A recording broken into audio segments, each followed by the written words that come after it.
Hi everyone, my name is Carly, and today I'm going to be talking to you about free trade.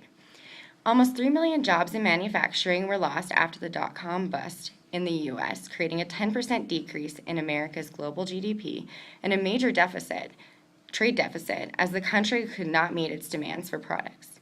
Free trade, a once accepted adaptation to the growing global economy, has since become America's scapegoat to blame for domestic problems like job losses, wage inequalities, and increased oil prices.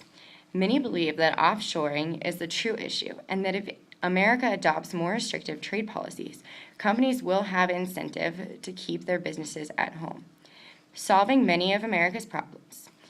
Robert Z. Lawrence and Lawrence Edwards argued that this belief is centered on a few common misconceptions that have given Americans the wrong idea about free trade. In their article, Shattering the Myths About U.S. Trade Policy, Lawrence and Edwards share their ideas on what free trade actually does for the U.S. economy, and although admitting that it does harm the livelihood of some who lose their jobs to outsourcing, it is more beneficial to the economy than harmful. The first myth that this article crushes is the claim that free trade causes job losses to other countries. Manufacturing jobs took the bulk of the hit after the dot-com bust, and studies show that this is not a result of the global economy at all. As demand has shifted from products to services, as shown here,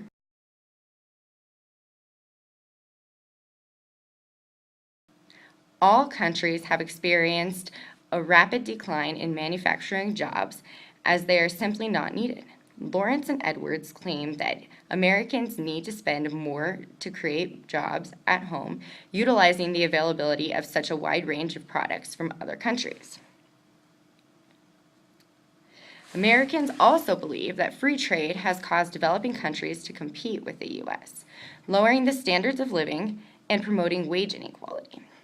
This is not the case because most imported items differ in price and quality from U.S. products, and a lot are not even available in the U.S.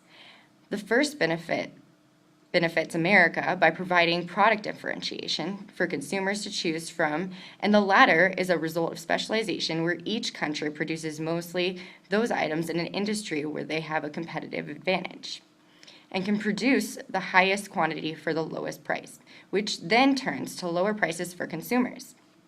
In this, America truly benefits in receiving foreign products that complement those made domestically in the most cost-efficient way.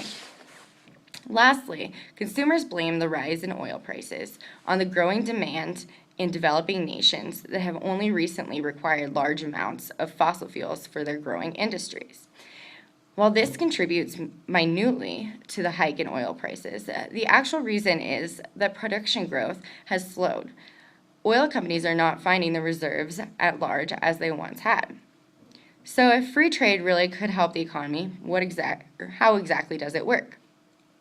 Free trade is the unrestricted movement of goods and services across international borders.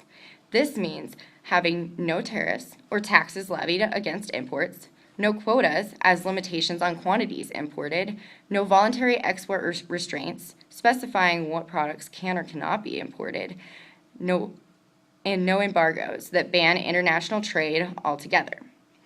It means that U.S. companies can outsource by employing foreign suppliers to produce products and importing or bringing in these products for cheaper than they can make them at home. This competitive advantage, where more is produced at a lower cost compared to others, benefits everyone in that it provides the best price for the consumer as well as much needed business for the producer. Different countries have competitive advantages in different industries, which in turn is good for everyone in a global market because it promotes business in each economy and offers the lowest price to its consumers. In a well-functioning economy, there will be a balanced surplus or a trade surplus rather, where more is being exported than imported, circulating money into the economy as opposed to a trade deficit where more is imported than exported. Free trade even allows for foreign licensing, foreign franchising, and direct investment, which all allow for domestic companies to do business participating in foreign economies. Why then is this important? First of all, we decide who to vote for. who in turn decide what trade policies we will have. It is important for voters to make informed decisions on what is best for our economy. It is no secret that our economy is hurting, and maybe global trade is just what we need to come out of this recession. Second of all, we could all be potential business owners one day. Of course, a strong economy is helpful to any business, but free trade will also open up vast opportunities for every business. It can help us access the resources we need that we may not have in the U.S. and reduce our risk of dependence on one struggling economy. It will also bring ideas, which is maybe just what we need to get our economy back to normal again. Thank you.